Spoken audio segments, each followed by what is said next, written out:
ова издание, милиони американци ќе гласаат по пошта на ноемвриските избори. Колку е безбедно, кои се ризиците? Конгресот ќе разгледува извршната наредба на Доналд Трамп, дали имигрантите ќе бидат исклучени од пописот во САД. Бразилски циркус најде решение. Шоуто мора да продолжи и покрај социјалното дистанцирање. Останете со нас, ќе ви кажеме повеќе. Поздрав од Вашингтон, ова е ТВ журналот Ньюслеш, а јас сум Никола Крстик. Волонтер за Гласот на Америка раскажува за своите искуства откако бил вклучен во експерименталното примање вакцина за COVID-19. За ова малку подоцна, на почетокот за најновите вести. Комисија на Представничкиот дом треба да ја разгледува наредбата на председателот Доналд Трамп со која се повикува недокументираните имигранти да бидат исклучени од пописот што се одржува на секој 10 години. Одделот за домашна безбедност на САД соопшти дека нема да прифаќа нови апликации за програмата ДАКА која ги штити од депортација имигрантите кои илегално биле донесени во САД како деца. Во моментов со неа се офатени 650.000 имигранти. Претходно председателот Доналд Трамп се обиде целосно да ја укине оваа програма која беше воведена од неговиот претходник Барак Обама. Подпредседателот Майк Пенс патува за Северна Каролина да ја промовира заложбата на председателот Доналд Трамп за редовна настава во училиштата. Многу сојузни држави им даваат на локалните општини повеќе алтернативи за изведување на наставата во време на пандемија. Мерките за социјално дистанцирање веројатно се уште ќе бидат во сила кога американците ќе гласаат на претседателските избори на 3 ноември. Во меѓувреме се води битка за начините на гласање по пошта и во отсуство. Изборните официјални лица во САД треба да се подготват за големиот настан, изборниот ден 2020, кога милиони граѓани ќе одлучат кој ќе биде следниот претседател на државата. Годинава начинот на гласање е голем предизвик поради пандемијата, а за повеќето сојузни држави решението е да се гласа по пошта. Ако предпоставиме дека меѓу 65 и 75% од гласовите ќе дојдат по пошта, тоа значи дека на тој начин ќе гласаат 90 до 105 милиони граѓани, што е значително голем број. Секако постојат бројни логистички и безбедносни предизвици при гласањето по пошта, како регистрирањето на гласачите и обезбедување на точното гласачко ливче. Сме слушнале за ситуации дека празни гласачки ливчиња биле испраќани, но тоа едноставно не е точно. Граѓаните добиваат гласачко ливче, испечатено за регионот каде што живеат, со шифрирани податоци поврзани со регистрацијата на гласачот. Откако ќе се гласа, ливчето се испраќа по пошта или се остава во специјален центар за собирање на гласачките ливчиња. Тогаш почнува да работи изборниот софтвер на сојузната држава.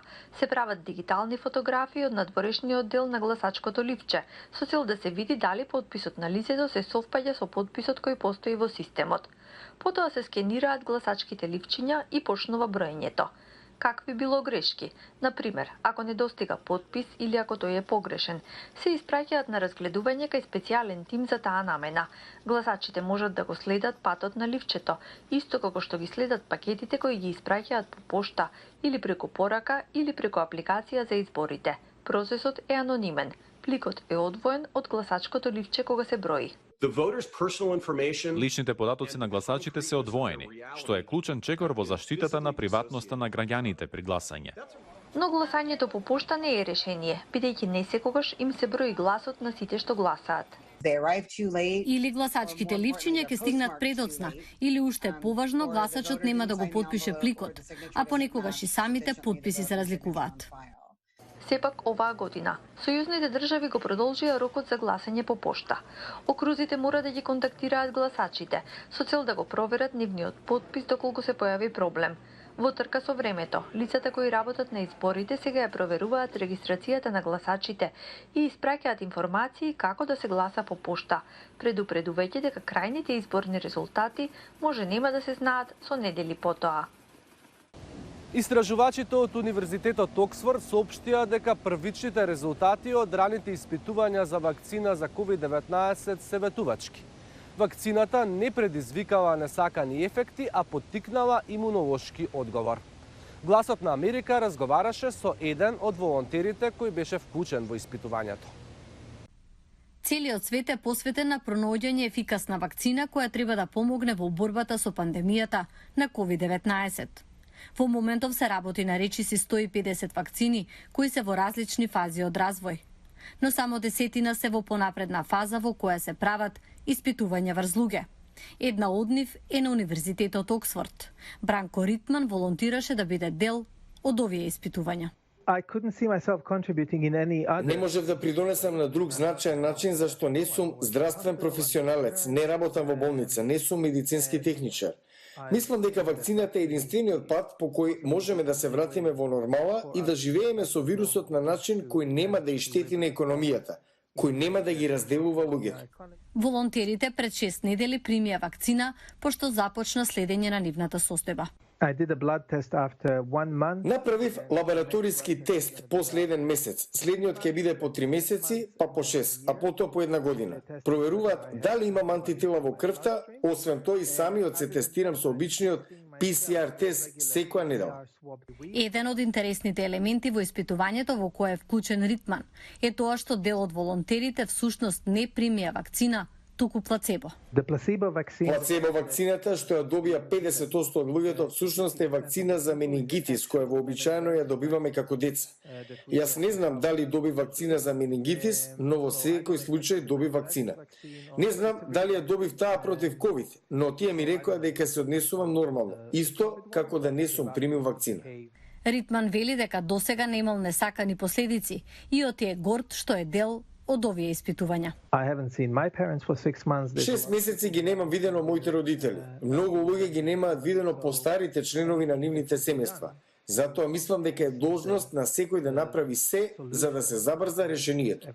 Експертите велат дека е можно вакцината да стане достапна за користење кон крајот на оваа година или кон почетокот на следната.